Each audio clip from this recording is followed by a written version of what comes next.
Hello, I'm Gavin Townsend from GT Personal Training, here today at the athletics track in Leamington Spa with Sara McGreavy. Sarah, hi, nice to see you. Hi. Could you introduce yourself to the camera and to the people in the audience? Yeah, hi there, my name is Sara McGreavy and I am a 100 metre hurdler competing for Great Britain and Northern Ireland.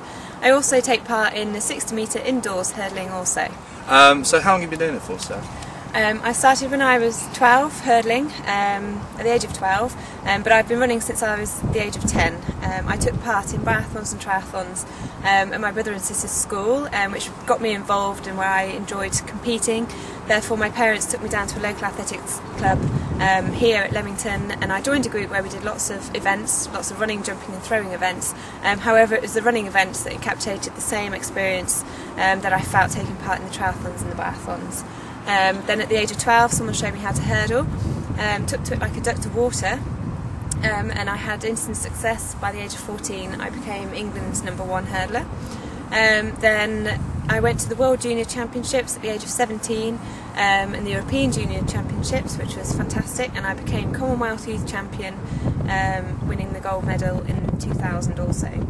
Then at the age of 23 I went to my first senior championships in Gothenburg, where I exceeded all expectations and got into the semi-final, which was a fantastic experience, running in front of such a huge crowd. How many people was that? It was about 35,000 people. Wow.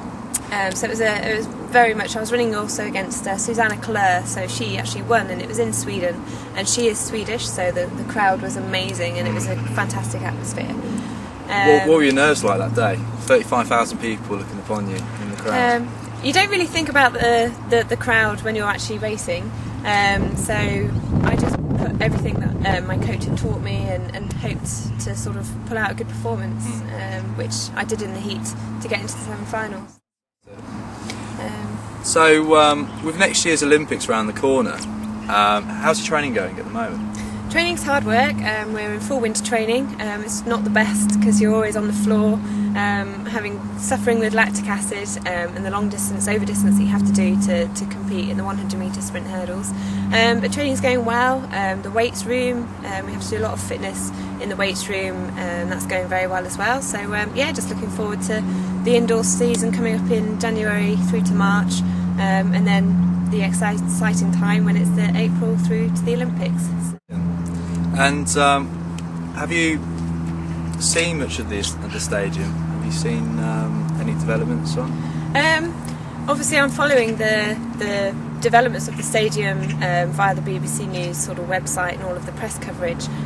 But when I went to Katy Perry O2 Arena just the other week, we actually drove past the Olympic Park and I saw the velodrome, and how did that feel? It was amazing actually, because I hadn't seen it for myself before, but it was quite exciting, the thought that I could potentially be there.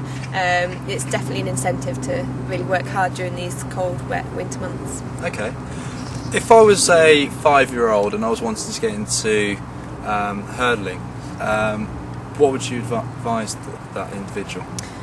If they were 5? If they're 5. If they were 5. Not me, I'm actually 25, but yes. If they were 5, I would encourage them to just partake in fun sporting activities until they reached the age of about 10 years old, when they then could come and join the athletics club, take part in the Aviva sort of sports Star Track events that go on for youngsters. And then I would advise them to make sure that they get with a coach who knows how to hurdle, could teach them the proper techniques, technical elements that are needed to hurdle, and I would say to them to enjoy it and have fun, not be too serious too soon, and yeah, go for it. Just enjoy it and have fun. So what's the difference between the men's hurdle running as well as the women's? The men's, they are outdoors, they have 110 metres to cover with 10 hurdles, and women, we're 100 metres with 10 hurdles, but the difference is the men are much stronger and faster, apparently, so they have stronger, to have faster. so they have to have a bigger distance in between the hurdles than the women do. Our height is 2'9" as well, so it's about up to here on me, and then the men's are 3'6", which are shoulder height on myself. So there's a big difference. Women, speed element is much more apparent than the men's, as there's technical elements are much more crucial than a women's race. Gail Devers, for example, she's a very quick sprinter. She was a very quick hurdler also. So yeah, it's obviously all the components of hurdling do require good technical and speed components, but yeah, that's the difference, primarily the distance between and the height. Wow.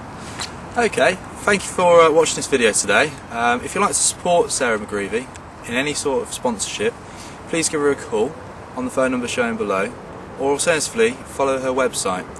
Many thanks from Gavin Townsend with Sara McGreavy at the Leamington Spa Athletics Club. Speak to you soon.